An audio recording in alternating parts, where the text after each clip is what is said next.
Hey guys, what's going on? This is Manga by Volume, and today we're going to be doing the my August 2017 comic book haul. Well, comic book and graphic novel haul. This is the first one I've done on the channel, but I got a pretty decent amount of good stuff this month. So first we're going to do the single issues. Now, I don't normally purchase single issues unless I really like the cover, or it means a lot to me, or whatever. And mostly I only buy them to hang up on my wall. So yeah, we're gonna go over the single issues I got this month. First things first, we have Batman Rebirth, issue number 23. This is the Swamp Thing one-shot, The Brave and the Mold. This is from Tom King's Rebirth run. Haven't gotten around to reading this one yet, but I've heard a lot of good things about it, and every little clip I've seen on our comic books from this issue really makes me want to read it. I love Batman and I love Swamp Thing, so I can't wait. Next we have Batman the 10-Cent Adventure. This is a pretty old issue from, I think, the 90s, early 2000s. And I got it for 95 cents from Second and Charles. This was a pretty fun issue, actually. It's kind of like a day or night in the life of Batman, as told from the perspective of Batgirl. I think it was. It's not Barbara Gordon. It's Stephanie Brown, I believe. And this was written by Greg Rucka, and it leads into Ed Brubaker's Batman Bruce Wayne Murderer Fugitive arc, which I haven't read, but this definitely makes me want to get that next. So, yeah. Next up is Dial H from the New 52. There's issue number 1. Yeah, I haven't actually read Dial H yet. I do have the deluxe. I've had it for a little bit. I just haven't gotten around to reading it. But I figured if I do like it, this would be cool to hang up. I found it for $2, Second and Charles. Yeah, so that's pretty cool.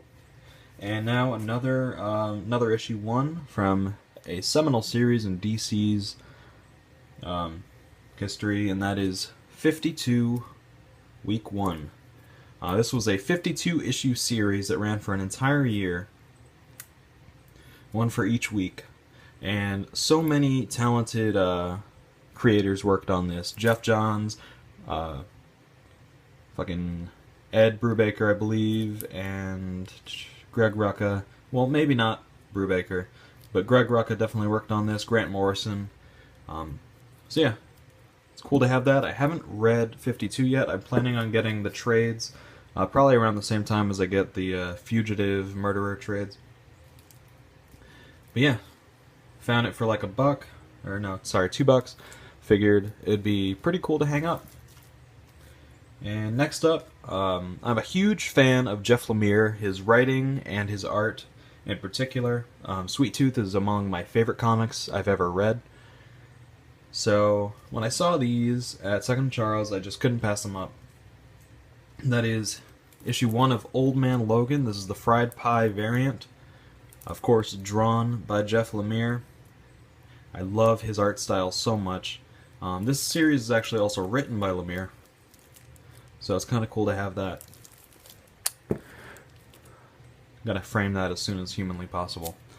Next we have Animal Man, issue number 29 from the New 52. This is also written by Jeff Lemire, but he doesn't do the art. I think that's Travel Foreman does most of the art, but he did the cover for this, and it looks pretty cool. Ooh, sorry. Still need to finish reading the New 52 Animal Man. I have volume 1 and I've read that, but I still need to. I believe there's 5 volumes total, so I'll get that as soon as I can. But yeah, that does it for single issues, and moving on to some sweet hardcovers. Alright, I have one Image Deluxe that I got this month. It's one that I've been waiting to get for a while, from one of my favorite series. Actually, it's probably my favorite series, actually. So that's Invincible, The Ultimate Collection, Volume 11. Invincible is probably the best comic I've ever read. It is a superhero comic with high stakes. And this collects issues 121 through 132. The series ends at issue 144, either later this year or sometime next year. So there should just be one more deluxe edition coming out, and that'll complete the series. I have 1 through 10, and now I have 11.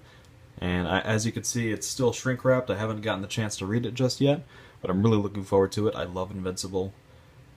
And yeah. Alright, moving on to the only Marvel hardcover I got this month.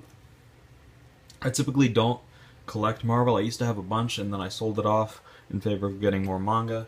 But I saw this for about 15 bucks, and I figured, you know, it's Neil Gaiman.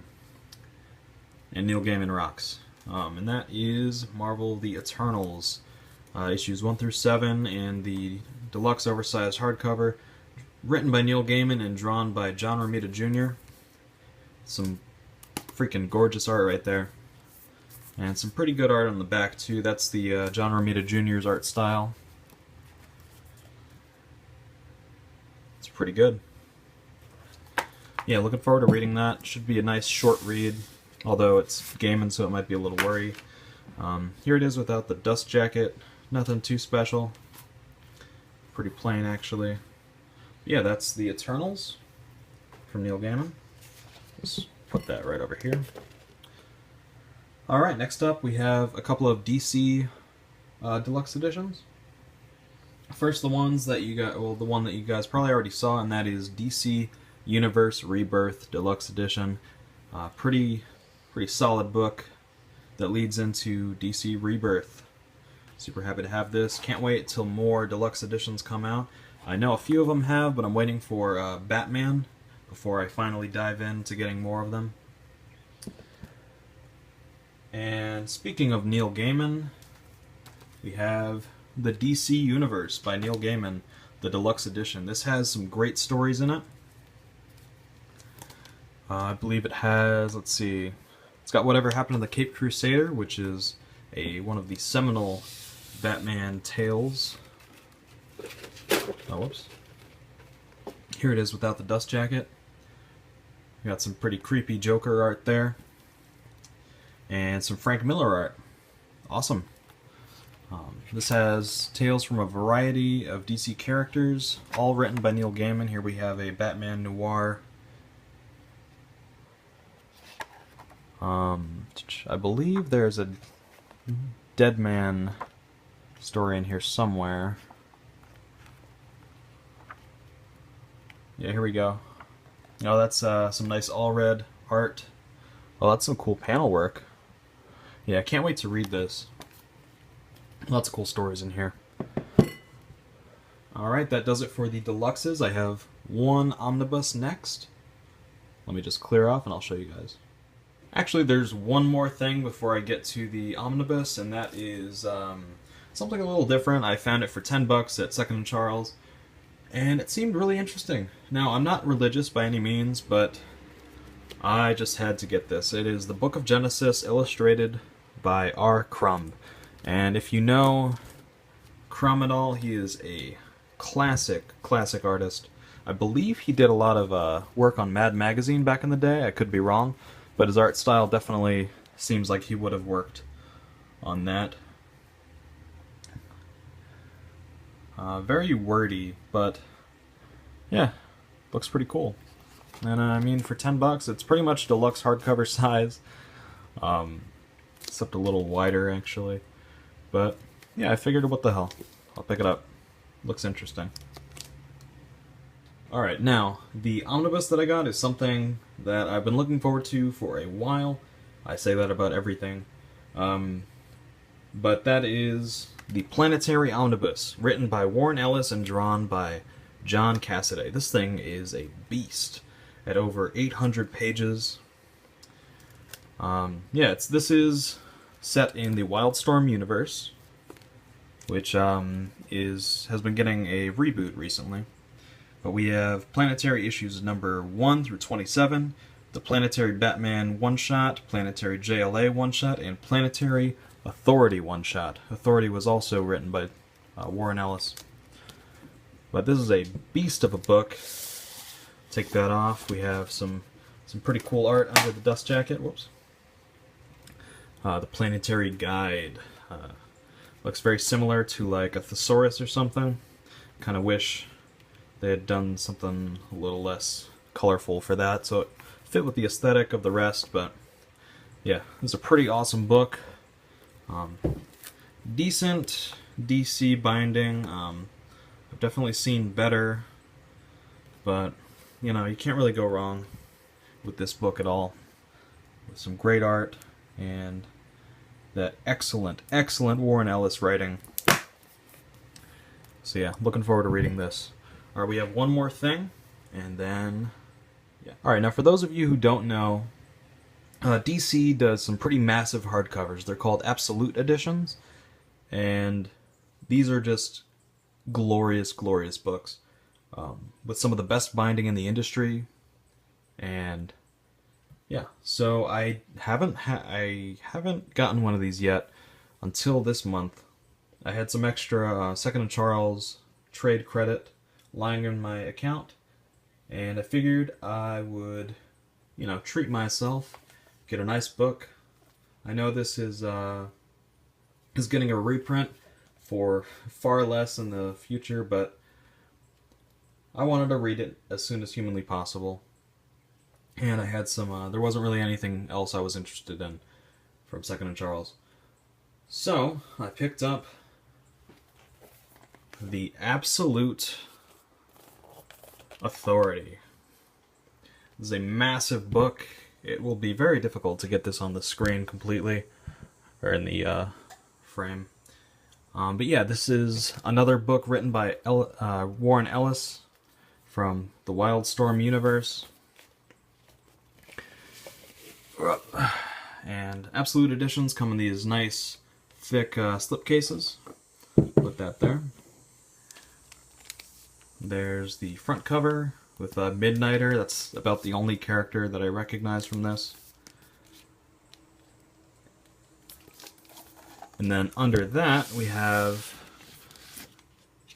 just a pretty plain faux leather hardback with some glossy font. And there's that ribbon. Every Absolute Edition has a ribbon bookmark, which is pretty awesome. But yeah, we'll check out the binding. Oh. Perfectly sewn binding. These pages will not come out, and it lays nice and flat so you can read the book and take in the gorgeous artwork at absolute oversized format. So yeah, really looking forward to reading this. I love Warren Ellis. He has written some of my favorite series in the past, such as Next Wave and Trees from Image. So yeah, alright guys, that does it for this month's comic book graphic novel haul. I hope you guys enjoyed this video, and I will see you guys in the next one. This is Manga by Volume, signing out.